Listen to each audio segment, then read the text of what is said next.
সব রাজনৈতিক দলের ঐকমত্যের ভিত্তিতে সার্চ কমিটি গঠন করে নির্বাচন কমিশনার হিসেবে নিয়োগ দিতে হবে পেশাদার এবং সাহসী ব্যক্তিদের। পলিসি ডায়ালগে এমন অভিমত দিয়েছেন নির্বাচন বিশেষজ্ঞ আর রাজনীতিবিদরা। সার্চ কমিটিতে ছাত্র আর নাগরিক সমাজের প্রতিনিধিকেও যুক্ত করার পরামর্শ তাদের।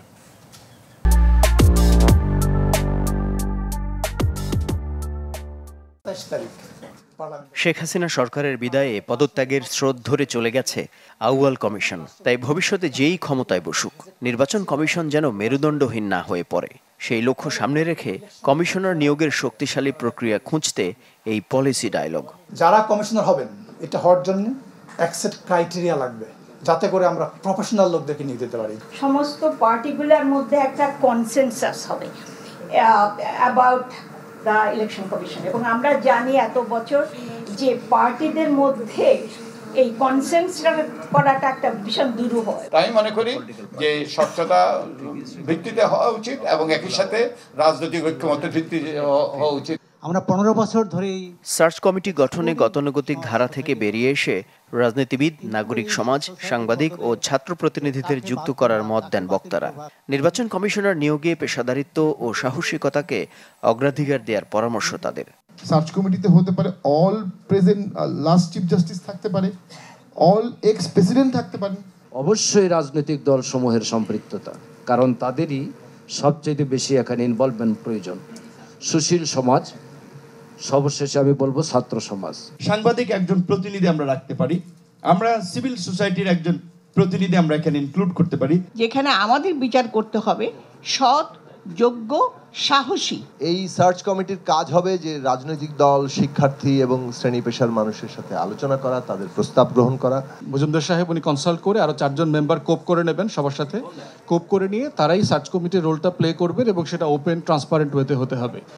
রাজনৈতিক বিবেচনায় নির্বাচন কমিশন আইনে পরিবর্তন আনা হয়েছে অভিযোগ করে আইনটি বাতিলের মত দেন অনেকেই। তবে ছাত্র প্রতিনিধি ও রাজনীতিবিদরা মনে করেন ইসির ওপর সরকারের খবরদারির পথ বন্ধ না হলে কোনো সংস্কারই টেকসই হবে না।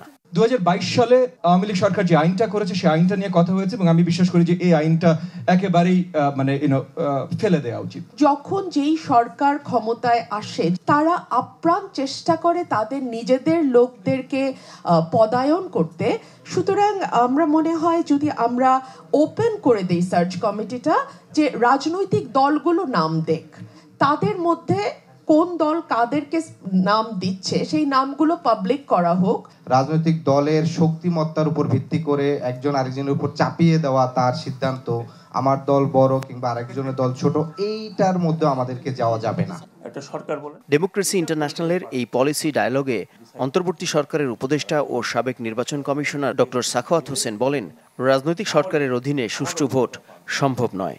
যত ভালোই নির্বাচন কমিশন হোক, যখন সরকার থাকে, আর আমাদের অভ্যাস হচ্ছে সরকার থাকা মানে আমরা সরকারি লোক, সেই হিসাবে যদি ভালো নির্বাচন করতে হয় তাহলে আমার মনে হয় যে একটা ইন্টারিম ব্যবস্থা থাকতে হবে।